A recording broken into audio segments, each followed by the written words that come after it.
Welcome to today's devotion. I'm Pastor Tim Gerbing from Christ Lutheran Church in Pewaukee, Wisconsin.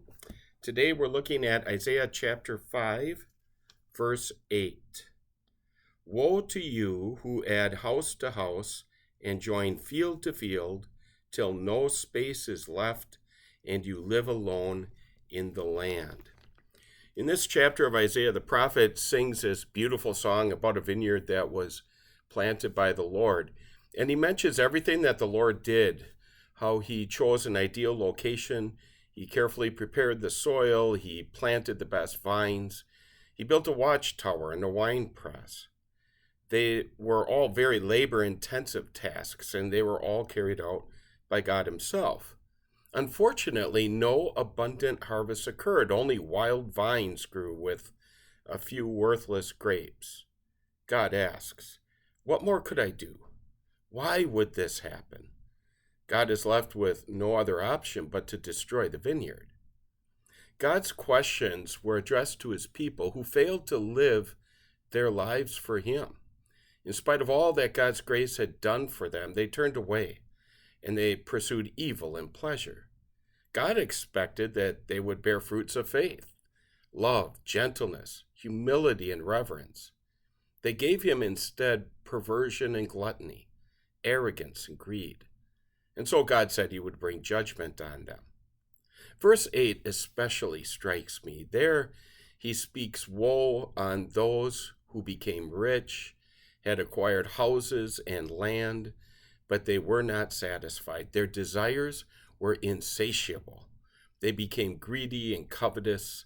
They built larger mansions and more expansive vineyards. They kept purchasing even more land to cultivate and to produce an ever-increasing amount of wealth for themselves. Now, God is not saying that it's wrong to build large houses or to improve and expand businesses or to invest our income wisely or anything like that, but he does ask us why we are doing it. Is it so that we can give glory to him? That we could thank him by using what we gain to honor him and invest in his work of saving souls? Or is it only for our own enjoyment, or to be praised by others, or to create a life of ease for ourselves? God's Son left the greatest home of all. He left heaven. In heaven, there's no worry about evil or sickness or disease, no concern about terrorist attacks, natural disasters, wicked leaders, injustices, wars, or any threat of death. Jesus left heaven to live here in the muck of the worst that sin has to offer. And he came to suffer the worst kind of death, hell, in order to free self-centered, covetous, greedy, ungrateful people like us.